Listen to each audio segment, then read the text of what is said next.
जब जिंदगी और मौत के बीच सिर्फ बर्फ थी और इंसान को इंसान का मांस खाना पड़े, तब शुरू हुई दुनिया की सबसे डरावनी लेकिन सच्ची कहानी।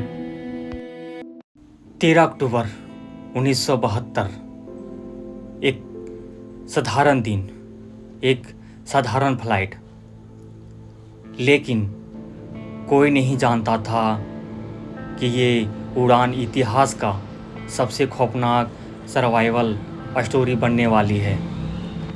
ये फ्लाइट थी उरुग्वे की रग्बी की टीम, जिसमें खिलाड़ी, उनके दोस्त और परिवार के लोग थे।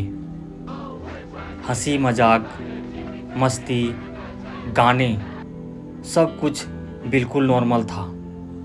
लेकिन आसमान के उस पार मौत उनका इंतजार कर रही थी। जैसे ही प्लेन एंडीज माउंटेन के ऊपर पहुंचा, मौसम अचानक बदल गया। घने बादल, तेज हवा और बर्फ का तूफान। पायलट कुछ देख नहीं पा रहा था। एक छोटी सी गलती और एक जोरदार धमाका हुआ।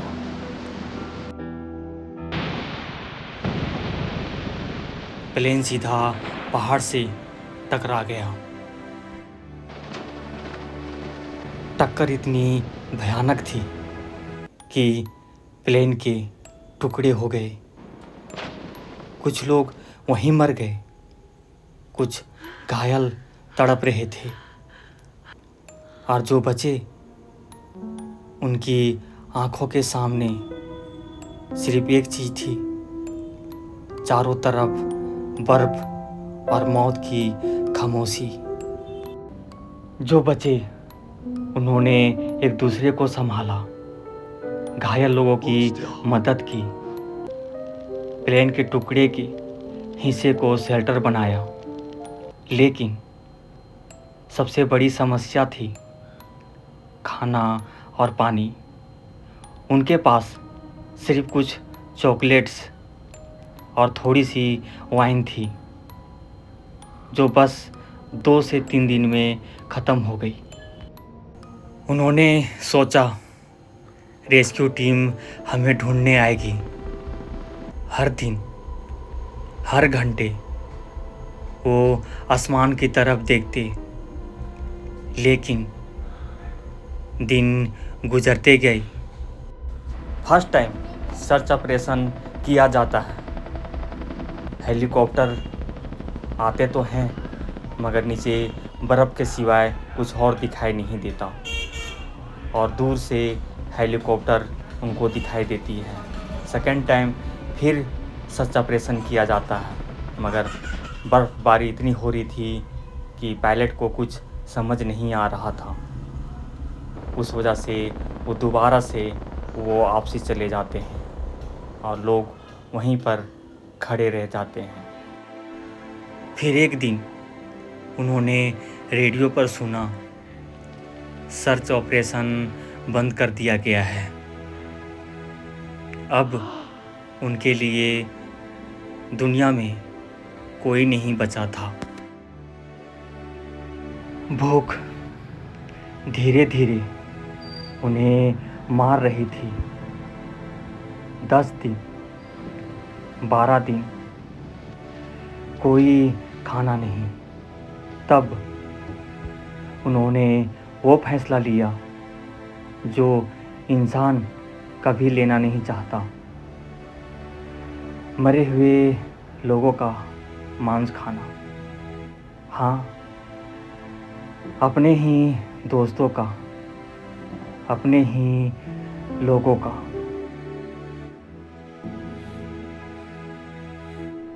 शुरू में सबने मना किया, रोए, चिल्लाए, लेकिन जब मौत सामने खड़ी हो ना, तो इंसान नहीं रहता। बस जिंदा रहने की मशीन बन जाता है। उन्होंने प्रार्थना की और फिर पहला टुकड़ा उठाया।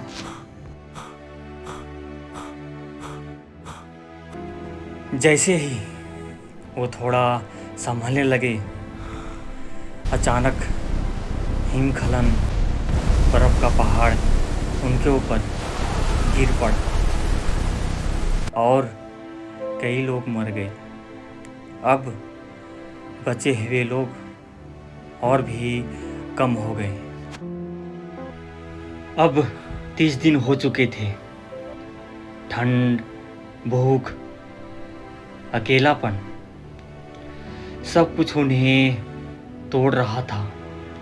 लेकिन 2 लोग थे जिन्होंने हार नहीं मानी। नयान्डो फर्नांडो, रोबर्टो कनेसा। उन्होंने फैसला किया कि मौत हमारे तक आए उससे पहले कि हम मौत के पास खुद चले जाएं, आने की हम खुद मदद ढूंढने जाएंगे।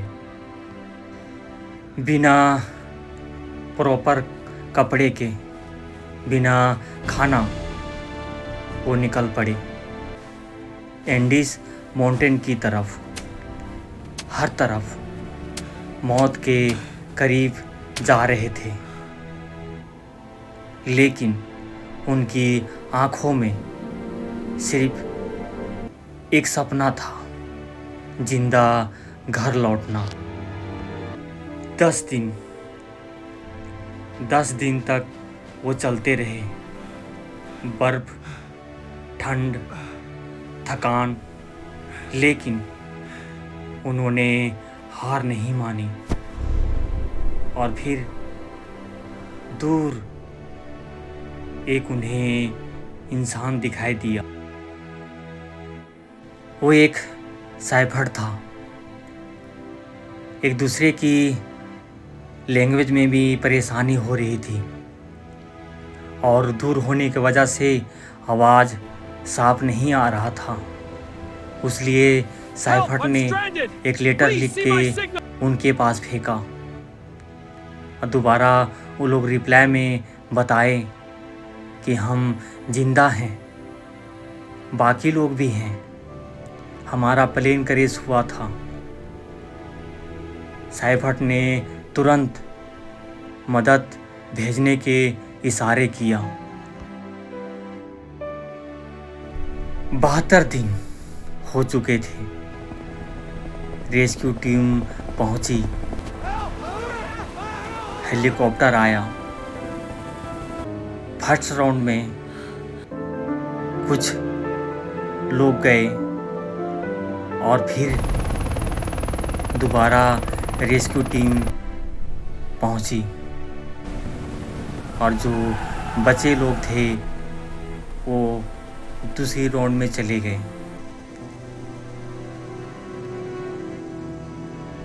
और कुल मिलाकर 42 में से 16 लोग जिंदा बच पाए।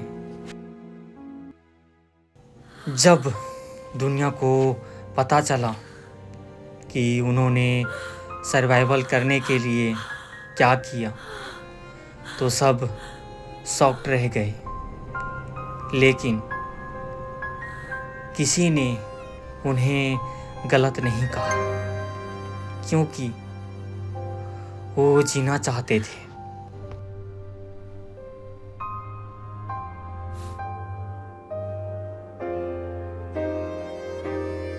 अगर आप उसकी जगह होते तो क्या करते? क्या आप भी वही करते?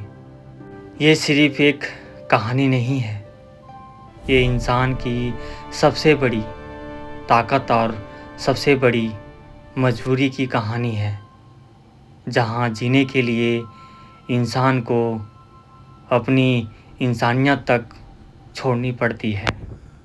अगर स्टोरी अच्छी लगी हो गैस तो कमेंट्स बॉक्स में ज़रूर शेयर करना, और ऐसी स्टोरी सुनने के लिए चैनल को सब्सक्राइब करते हुए जाना, क्योंकि ऐसी स्टोरी मैं लाता रहता हूँ।